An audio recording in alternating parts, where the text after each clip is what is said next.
প্রণব সাহা অপু আপনাদেরকে আমন্ত্রণ জানাচ্ছি। প্রতি রাত 11টায় এই অনুষ্ঠান নিয়ে হাজির হই এবং সাম্প্রতিক সময় আমরা দেখতে পাচ্ছি বিশেষ করে পার্বত্য চট্টগ্রামে এক ধরনের অস্থিতিশীল পরিস্থিতি বলা না গেলেও অস্বস্তি রয়েছে সেখানে, এবং আমরা এমন একটি সময়ের মধ্যে রয়েছি বিশেষ করে পাহাড়ি ক্ষুদ্র নৃগোষ্ঠীর যে নববর্ষ সেটির একটি উৎসব সেখানে পালন করার জন্য অপেক্ষমান রয়েছে। বেশ কিছু ব্যাপার সেখানে আছে। পাশাপাশি আমরা জানি যে ঈদের ছুটিতে অনেকেই সেখানে পর্যটন কেন্দ্র বা নগরী হিসেবে সেখানে ঘুরতে যাবে, এবং এর বাইরেও নানা ধরনের অর্থনৈতিক কর্মকাণ্ড কিন্তু সেখানে বিরাজমান। কিন্তু সাম্প্রতিক সময়ে KNF এর এই ধরনের অপতৎপরতার প্রেক্ষিতে যেমন মুখ থুবড়ে পড়েছে সেখানকার অর্থনৈতিক কর্মকাণ্ড সহ সামগ্রিক বিষয়টি। অর্থাৎ তাহলে কি ওই জনগোষ্ঠীর বা ক্ষুদ্র নৃগোষ্ঠীর যে স্বাভাবিক জীবনধারা, স্বাভাবিক জীবনচিত্র সেটিকে ব্যাহত করা যেমন একটি বিষয়, আরেকটি হচ্ছে যে একেবারে আক্ষরিক অর্থে ডাকাত দলরা যেমনটা ব্যাংক লুটে বা অস্ত্র লুটে নেয় তেমন একটি চিত্র। পাশাপাশি আবার তাদের সামাজিক যোগাযোগ মাধ্যমের পেজগুলোতে বেশ কিছু দাবি দাবা প্রকাশিত হয়েছে এবং তার প্রেক্ষিতে গণমাধ্যমে তাদের দাবিগুলো প্রকাশিত হয়েছে। আমরা আজকে সেগুলি নিয়ে কথা বলবো। KNF এর যত আবদার, আমন্ত্রণ জানিয়েছি নিরাপত্তা বিশ্লেষক মেজর অবসরপ্রাপ্ত এমদাদুল ইসলাম, আমন্ত্রণ জানিয়েছি মেজর অবসরপ্রাপ্ত আফিজুর রহমান, গবেষক এবং নিরাপত্তা বিশ্লেষক। আপনাদের দুজনকে স্বাগত জানাচ্ছি এবং মেজর এমদাদুল ইসলাম আপনাকে দিয়ে অনুষ্ঠান শুরু করতে চাই। যেমনটা বলছিলাম যে পরিস্থিতি ঘটনার পর থেকেই আপনি খুব নজর রাখছেন সেখানে। পাশাপাশি যে কথা বলছিলাম যে এই মুহূর্তটি হচ্ছে সেই অঞ্চলে পাহাড়ি জনগোষ্ঠীর যে ধারাবাহিকতা, সেখানে উৎসবের একটি সময়, পর্যটনের একটি সময়, এবং সেই সময়টিতে এটি আর যে দাবি দাবাগুলো আজকে বিভিন্ন গণমাধ্যমে প্রকাশিত হয়েছে সেখানে তারা বলছেন যে 7টি উপজেলা নিয়ে তারা একটা আলাদা সাহিত্য শাসিত অবস্থান চান এবং সেখানে এক ধরনের ব্যাটালিয়ন পুলিশ গঠন হোক, আলাদা পুলিশ সেখানে, এই ধরনের কিছু কিছু। তো সেই ধারাবাহিকতায় সব কিছু মিলে কি যুক্ত করবেন এমদাদ স্যার? ধন্যবাদ। আসলে গত 2 এপ্রিল সন্ধ্যাবেলা তারা প্রথম সোনালী ব্যাংক আক্রমণ করে এবং এর পরপরেই তারপরের দিন 3 তারিখে ধানসিতে কৃষি ব্যাংক এবং সোনালী ব্যাংক আক্রমণ করে। এর মাঝে সোনালী ব্যাংক রুমার ম্যানেজারকে নিয়ে গিয়েছিল, একদিন পরেই তাকে ছেড়ে দিয়েছে। তো এই সবকিছু মিলে তাদের এখানে সবচেয়ে বড় কথা হলো তাদের সাথে একটা শান্তি প্রক্রিয়া বা একটা সমঝোতা আলোচনা চলছিল এবং সেটার মাধ্যমে তারা নিশ্চয়তা দিয়েছিল যে তারা শান্তিপূর্ণ জীবনে ফেরত আসবে এবং তারপরে তাদের এই যে টুকটাক যেসব দাবি দেওয়ার কথা বলা হচ্ছে সেগুলোর ব্যাপারেও সেখানে। তো এটা এই যদি আজকে যে দাবি দেওয়াটা তারা বলছেন আপনি আপনার এখন উপস্থাপনাতে, সেটা তারা এই তাদের যে বৈঠক ছিল 22 তারিখে, তাদের চূড়ান্ত বৈঠকের কথা ছিল, সেখানে তারা তুলে ধরতে পারত। আর একটা জিনিস মনে রাখতে হবে, তারা হয়তো তাদের এটি ইম্যাচিউর মুভ একটার পর একটা দেয়। যেমন তারা ডাকাত হিসেবে পরিগণিত হয়ে গেছে। তাদের যদি অবজেক্টিভস থাকতো তাদের জাতিগোষ্ঠীর জন্য, যদিও বম জনগোষ্ঠী আমাদের বান্দরবনের ওই অঞ্চলের একটা ক্ষুদ্র নৃগোষ্ঠীর ক্ষুদ্রতম একটা অংশ মাত্র সেখানে।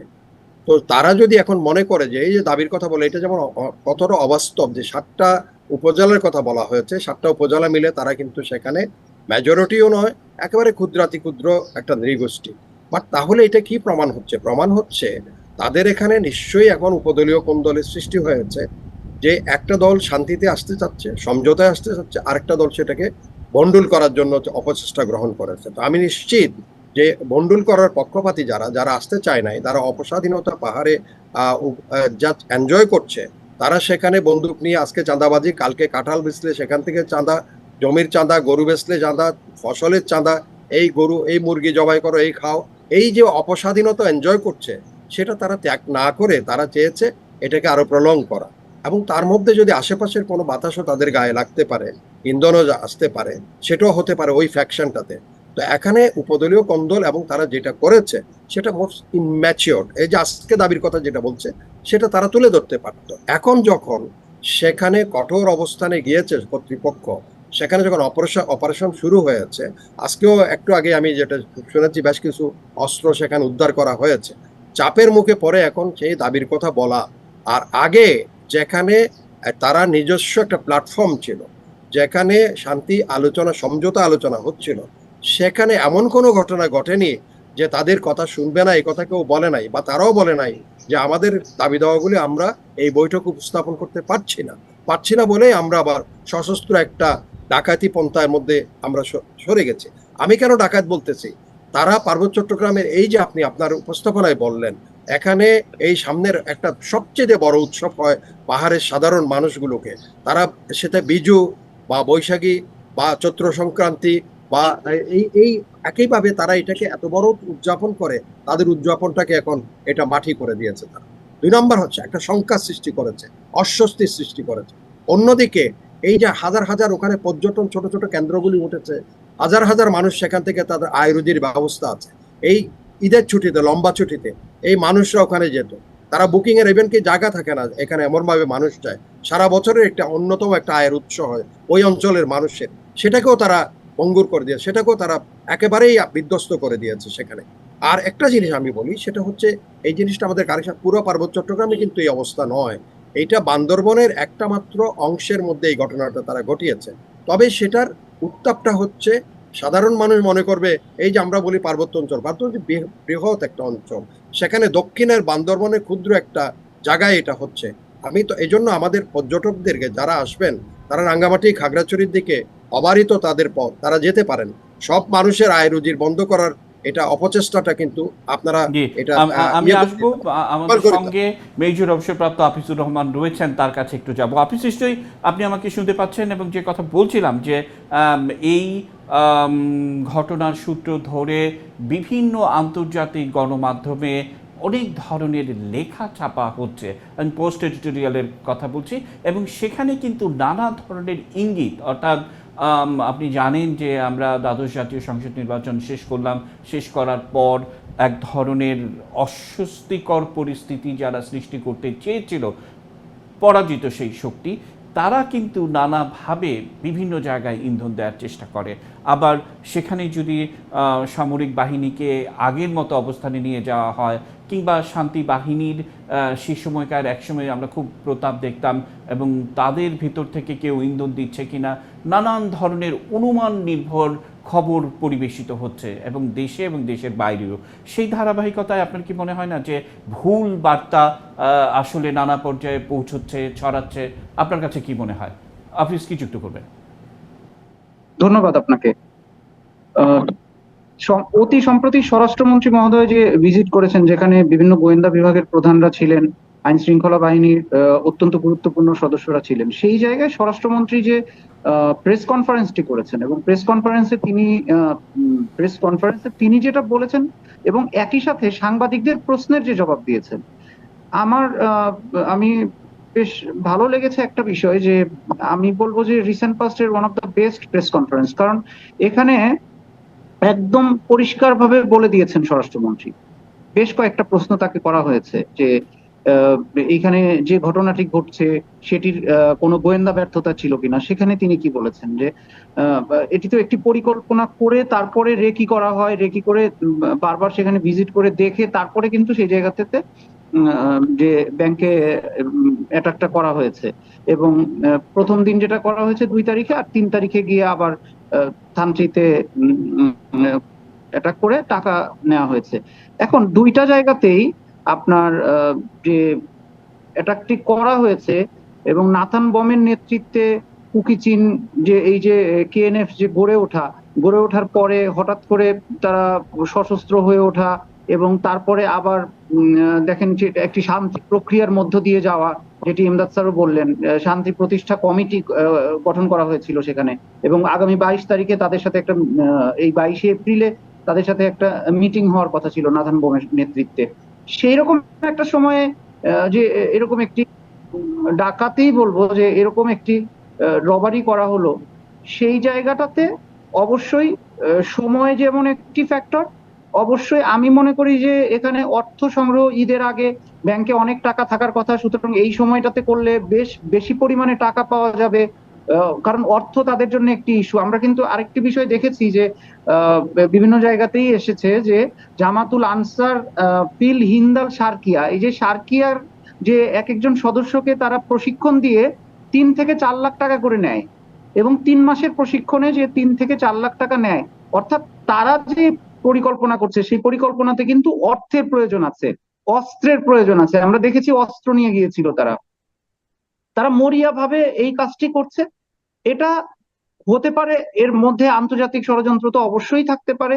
আমি আরেকটি জায়গাতেও বলেছি যে এখানে কুকিচিন যেই জায়গাটা, যেই বেলটায়, বাংলাদেশের যেই বেলটায় আছে, এর সাথে যদি মিজোরাম এবং চীন প্রদেশ, যেই তিনটা জায়গা নিয়ে বলা হচ্ছে যে এই তিনটা জায়গাতে তাদের কর্মকাণ্ড, এবং এই তিনটা জায়গাতেই কিন্তু সম্পূর্ণভাবে আপনি যদি দেখেন যে মিশনারিরা যে পরিমাণে খ্রিস্টানে পরিণত করেছে, এবং এখানে কিন্তু এখন ম্যাক্সিমাম জনগোষ্ঠী কিন্তু খ্রিস্টান, এবং আমরা কুকিচিনের ক্ষেত্রেও জানি যে প্রায় শতভাগ কিন্তু খ্রিস্টান কমিউনিটি। সো তারা যদি সামনে গিয়ে আরো বড় একটি দাবি করে বসে যে আমার এই তিন ভূখণ্ড মিলিয়ে আমরা একটি খ্রিস্টান প্রদেশে পরিণত করতে চাই, সেই ক্ষেত্রে আমরা স্বাধীনতা চাই, তো এটিও কিন্তু হতে পারে। সুতরাং মন গড়া ভাবে রাজনৈতিক বক্তব্য যখন দেওয়া হয় সেটি একটি বিষয়, আরেকটি সেটি থেকে আসলেই কি ঘটছে, আসলেই কি ঘটতে পারে সেটি বিচার বিশ্লেষণ করে সেটির ক্ষেত্রে সরকার এবং রাষ্ট্র কি ব্যবস্থা নিচ্ছে, সেই জায়গাগুলো কিন্তু খুবই গুরুত্বপূর্ণ। জি, আফিস, আপনাকে শুধু একটু মনে করিয়ে রাখি যে আন্তর্জাতিক গণমাধ্যমেও ঠিক একই ধরনের ইঙ্গিত, যেটা আপনি বললেন, এরকম আশা প্রকাশ বা এমনটা হতে পারে, এই ধরনের কিন্তু বেশ কিছু খবর প্রকাশিত হচ্ছে। আমি জানি না যে আমাদের যারা রাষ্ট্রীয়ভাবে কনসার্ন তারা সেগুলো দেখছেন কিনা বা খেয়াল রাখছেন কিনা, সেগুলো নিয়ে একটু কথা বলতে চাইব।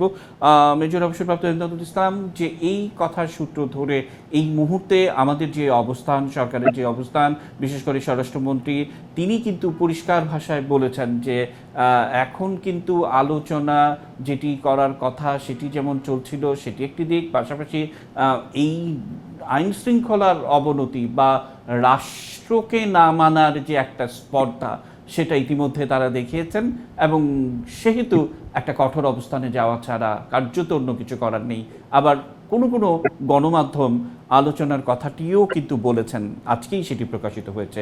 আমি একটা ছোট্ট বিরতির পর মেজর এমদাদুল ইসলাম আপনার কাছ থেকে শুনবো। নিচ্ছি ছোট্ট বিরতি, আমাদের সঙ্গে থাকুন।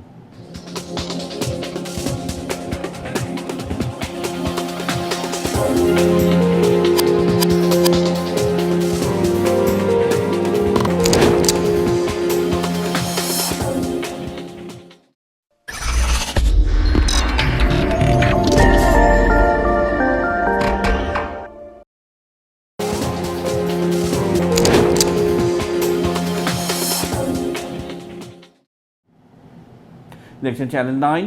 প্রণব সাহা অপু, আবারও বিরতির পর আমন্ত্রণ জানাচ্ছি। KNF এর যত আবদার, আমাদের আজকের শিরোনাম। মেজর অবসরপ্রাপ্ত ইমদাদুল ইসলাম, বিরতির আগে আপনার কাছে প্রশ্ন রাখা ছিল, সেই ধারাবাহিকতায় কি যুক্ত করবেন? ইমদাদুল ইসলাম। ধন্যবাদ।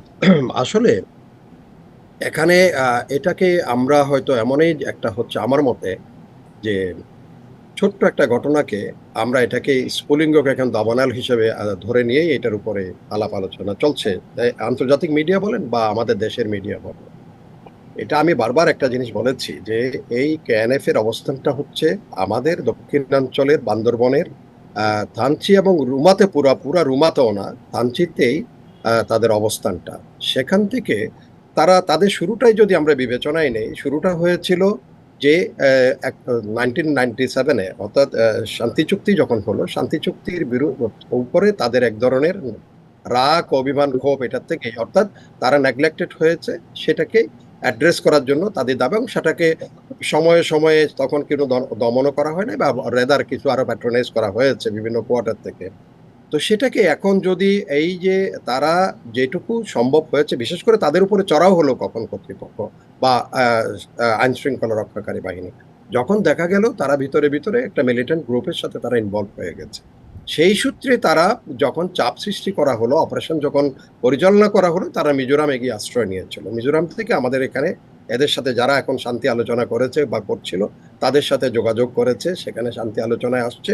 বাট দুর্ভাগ্য হলো, শান্তি আলোচনায় যারা বসছে আমার জানা মতে তাদের আগের পূর্বের কোনো অভিজ্ঞতা এই শান্তি আলোচনা সম্বন্ধে নাই, যার জন্য তারা তাদের মাইন্ডসেট, সাইকিক ওয়ার্ল্ডটা এটা বুঝতে তারা ব্যর্থ হয়েছে, পুরোপুরিভাবে ব্যর্থ হয়েছে। আরেকটা ছিল কমপ্লেসেন্সি, এখানে ছিল, সেটা হলো আমাদের আত্মতুষ্টি, যে ঠিক আছে KNF তো চলে আসতেছে, তাদের আর এখন নজরদারিতে রাখার কি প্রয়োজন। এটা হলো এক ধরনের আত্মতুষ্টি থেকে অবহেলাজনিত কারণে এরা এই পাঠটা পেয়েছে। পেয়েছে। তাদের ভিতরে কি, আমি শুরুতেই যেটা বলেছিলাম, দুই দলের মধ্যে হয়েছে, একটা দল শান্তি আলোচনায় চলে আসবে, আরেকটা দল আসতে চাইবে না। এটা বারবারই হয়েছে, আমাদের অতীত অভিজ্ঞতা তাই বলে। যখন মানবেন্দ্র লারমা ছিল তখন প্রীতি কুমার সেখানে উঠে আসছে একটা দল নিয়ে, প্রীতি গ্রুপ নিয়ে। শান্টু লারমা যখন আবার শান্তি আলোচনায় চলে আসতেছিল তখন আবার এদিকে প্রসিদ্ধ চলে আসছে। একইভাবে এখনো এখানে দ্বিধা বিভক্তি ঠিক তাদের মধ্যে এটা হয়েছে। সেই জিনিসটাকে আমরা সামাল দিতে গিয়ে এখন আমাদের যে ব্যর্থতা ছিল, যে তাদের অবজারভেশনে রাখা, তাদের গতিবিধির উপরে নজরদারি রাখা, সেটার ব্যর্থতাকে এখন আমরা এটা বড়সড় একটা পর্যায়ে নিয়ে যাচ্ছে। হ্যাঁ, তাদের গায়ে হাওয়া কিছুটা লাগতে পারে মিজোরাম থেকে, কারণ মিজোরামের উপরে গিয়ে মণিপুরে মেইতি এবং কুকিদের মধ্যে যে গন্ডগোলটা বা যে সংঘর্ষ চলছে, সেটা ভারতীয় রাজনীতিতে একটা ব্যাপক একটা প্রভাব বিস্তার করে যাচ্ছে। আর এদিকে আমাদের দক্ষিণে সন্নিহিত অঞ্চল যেটা আছে, রাখাইনে যেটা হচ্ছে, সেখানে আরাকান আর্মির সাথে তাদের খুব বেশি একটা সংযোগ বা স্ট্র্যাটেজিক বা ট্যাকটিক্যাল কোনো সংযোগ তাদের সম্ভব নয়। এই কারণে ঐতিহাসিকভাবে তারা পারস্পরিক একেবারেই বিরূপ অবস্থান করে আছে। তবে এটা হতে পারে, এই সম্ভাবনা আছে, এখন আমাদের দেশে নিত্য প্রয়োজনীয় দ্রব্য আরাকাইনে খুব বেশি প্রয়োজন, সেটা যদি আমাদের দেশ থেকে কিনতে হয় তাদের টাকার প্রয়োজন। হয়তো তারা এমন ভাবে হতে পারে, এই দক্ষিণ থেকে এমন কোনো কিছু তাদের ইঙ্গিত দিয়েছে, টাকা পয়সার প্রয়োজন, আমাদের টাকা দাও। ওদের অস্ত্রের ফ্লো ওখানে কিন্তু দক্ষিণে রাখাইনে অস্ত্রের ফ্লো কিন্তু অবারিত, সেখান থেকে অস্ত্র দিবে। আর এখানে হয়তো এরা যারা এই বিদ্রোহী গ্রুপ যারা আসতে চাচ্ছে না, তারা কিছু অস্ত্রের দরকার। সুতরাং এই টাকা নিয়ে অস্ত্র কেনার জন্য এই দুটা ন্যারেটিভের মধ্যে একটা হচ্ছে তারা দেখেছে যে মণিপুরে তাদের এই কুকিরা বিরাট একটা সংঘর্ষের মধ্যে জড়িয়ে আছে, মিজোরাম থেকে সাহায্য যাচ্ছে। আর এখানে যদি তারা হয়, যেটা কথা তো আজকে হয়তো দাবিতে সেই ধরনের একটা ইঙ্গিত আসছে যে 7টা উপজেলাকে নিয়ে একটা আলাদা করে করাটোরা, এগুলো হয়তো সেখানের হাওয়া বাতাস এদের গায়ে লেগেছে। বাট সবচেয়ে বেশি হবে সেটা হচ্ছে যে এদের টাকার দরকার আছে। আমাদের দেশ থেকে যেসব দ্রব্যাদি এখন রাখাইনে অভাব চলতেছে, যুদ্ধবান অবস্থার মধ্যে, সেখানে নিত্য প্রয়োজন জিনিসের অভাব আছে, সেটা বাংলাদেশ থেকে তারা নিয়ে যাচ্ছে ভিতরে ভিতরে চোরাচালানের মাধ্যমে। সেখানে টাকার প্রয়োজন, ওই টাকাটা জোগাড় করার দায়িত্ব হয়তো তারা নিয়েছে, বিনিময়ে তারা অস্ত্র পাওয়ার কথা হয়তো। এই জিনিসটাই হচ্ছে এখন চলছে। তবে আমি আসবো আপনার কাছে, আবারও আমি মেজর অবসরপ্রাপ্ত আফিজুর রহমানের কাছে আসবো। মানে এই কথাগুলো যেগুলো মেজর এমদাদ বলছিলেন, এবং আপনি জানেন যে বিশেষ করে টাইমস অফ ইন্ডিয়ার একটা প্রতিবেদনে ঠিক একই ধরনের ইঙ্গিত, যে সেখানে এক ধরনের ভয়াবহ পরিস্থিতি চলছে রাখাইনে, এবং তাদের এই মুহূর্তে নিত্য প্রয়োজনীয় জিনিসপত্র খুবই প্রকট, এবং অস্ত্রের বিনিময়ে মানে যা কিছু আছে সেটি বিক্রি করে দিয়েও যেন এই সরবরাহ সাপ্লাই চেনটি ঠিক থাকে, এরকম একটি চেষ্টা, এবং সেটা হলেও হতে পারে এরকম একটি ইঙ্গিত। বেশ কিছু পশ্চিমা গণমাধ্যমও কিন্তু একই ধরনের ইঙ্গিত দিচ্ছে। হাফিজ, যেহেতু আপনি গবেষণা আপনার প্রিয় বিষয় এবং খোঁজখবর রাখার চেষ্টা করেন, আপনার কাছে কি বিশ্লেষণ, কি বলবেন হাফিজ? আসলে এখানে নাথান বম চরিত্রটি খুবই গুরুত্বপূর্ণ, কারণ দেখেন তার চরিত্র নিয়ে একটি রিপোর্টও আসছে এর মধ্যে, যে কতখানি উচ্চভিলাষী একজন ব্যক্তি। তিনি ঢাকা বিশ্ববিদ্যালয়ে চারুকলায় পড়েছেন, ভাস্কর্য বিভাগে। তারপরে সেখানে পড়ার ক্ষেত্রেও তাকে যেই ব্যক্তিটি বম জনগোষ্ঠীরই আরেকজন তাকে সাহায্য করেছিল, এবং তিনি কিন্তু এরপরে আর তার সাথে কোনো যোগাযোগই রাখেননি। তারপরে তার যে জীবনে যেভাবে করে তিনি আরো কয়েকটা বিষয়, যে তিনি সেখানে একটি ব্যবসা করতে চেয়েছিলেন, সুবিধা করতে পারেননি। তারপরে এই যে মানে উচ্চভিলাষী চারিত্রিক বৈশিষ্ট্য নিয়ে একজন ব্যক্তি তার সাথে আরো বেশ কিছু মানুষকে জড়ো করে ফেলেছেন, এবং প্রশিক্ষণের ব্যবস্থা, যেটি কিন্তু গণমাধ্যমে বেশ কিছুদিন আগে, খুব বেশি দিন বলবো না, 3-4 মাস আগে বাংলাদেশেরই একটি 2টি টেলিভিশন চ্যানেল সরেজমিন প্রতিবেদন করেছিল এই কুকি চীনের উপরে। এবং তখন সেই প্রতিবেদনেও কিন্তু একদম ইনডেপথ দেখানোর চেষ্টা করা হয়েছিল যে তারা কিভাবে করে প্রশিক্ষণ দিচ্ছে। প্রশিক্ষণে যেই জায়গাটি নিয়ে আসলে প্রশ্নটা আসছে, যে প্রশিক্ষণে যেই জায়গাগুলোতে তারা প্রশিক্ষণ নিচ্ছে, দ্যাট ইজ মিজোরামে তারা 1 মাসের প্রশিক্ষণ নেয়।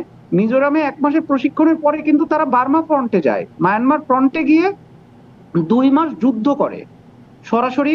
যে সেখানে যেহেতু আর্মির সাথে অন্য যে মানে ওই সরাসরি তারা যুদ্ধে অংশগ্রহণ করে, এটি কিন্তু খুব পিকুলিয়ার।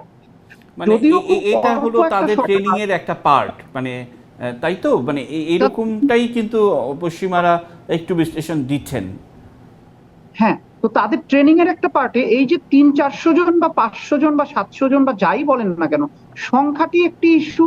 যখন এই সংখ্যার মানুষগুলোর হাতে অস্ত্র আছে, গুলি আছে এবং প্রশিক্ষণ আছে, এবং তারা কোনো সাবভার্সিভ অ্যাক্টিভিটি করতে চাচ্ছে, এরকমটাই আন্তর্জাতিক গণমাধ্যমে যে সমস্ত বাংলাদেশ ইস্যুস বা এই হিল ট্যাক্সের বিষয়গুলো থাকে তার একটা ইঙ্গিত।